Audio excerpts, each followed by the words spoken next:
8:45 ക്ലാസ്സിൽ കയറണമെങ്കിലും ഞങ്ങൾ 9 മണി കഴിഞ്ഞാണ് സാധാരണ പോവാറ്. അത് ഞങ്ങൾ മനഃപൂർവ്വം ലേറ്റ് ആണെന്ന് കരുതിയിട്ടില്ല, ചില സാങ്കേതിക തകരാറുകൾ കാരണമുണ്ട്. പിന്നെ എത്ര വൈകിയാലും ഓടാറില്ല, ഓറ പോകുന്ന നാട്ടുകാർ പറയാറ് ഓടി കഴിഞ്ഞ് കഴിഞ്ഞാൽ.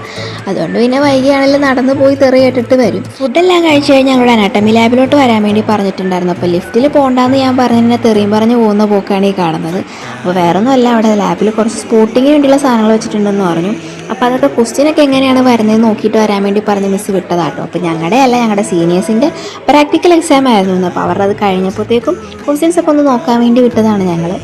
അപ്പോൾ ഞങ്ങൾ പോയി. പിന്നെ ഒരു തേങ്ങാക്കൊല അറിയില്ല, അതിൻ്റെ ഷോ ഒന്നും ഞങ്ങൾ കാണിക്കാറില്ല.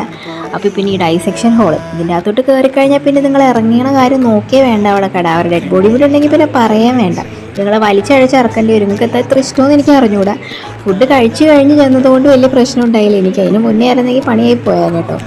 ലാബിൽ നിന്ന് ഇറങ്ങിയപ്പോൾ ഒരുവിധ ഐഡിയ ഒക്കെ കിട്ടിയിട്ടോ, ക്വസ്റ്റ്യൻസ് എങ്ങനെയായിരിക്കും വരാൻ പോകുന്നതെന്നുള്ളത്. അപ്പോൾ അതിൻ്റെ കാര്യത്തിലൊരു തീരുമാനമായി കിട്ടിയിട്ടുണ്ട്. അങ്ങനെ പിന്നെ ക്ലാസ്സിൽ പോയി. അവിടെ നിന്ന് ക്ലാസ്സെല്ലാം കഴിഞ്ഞ് ക്യാൻറ്റീനിൽ പോയി ഐസ്ക്രീമൊക്കെ കഴിച്ചു.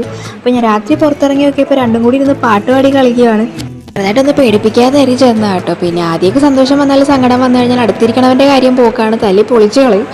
പിന്നെ ഇത്രയേ ഉള്ളൂ. ബാക്കി വിശേഷമായിട്ട് നാളെ കാണാം. അപ്പോൾ ടാറ്റ.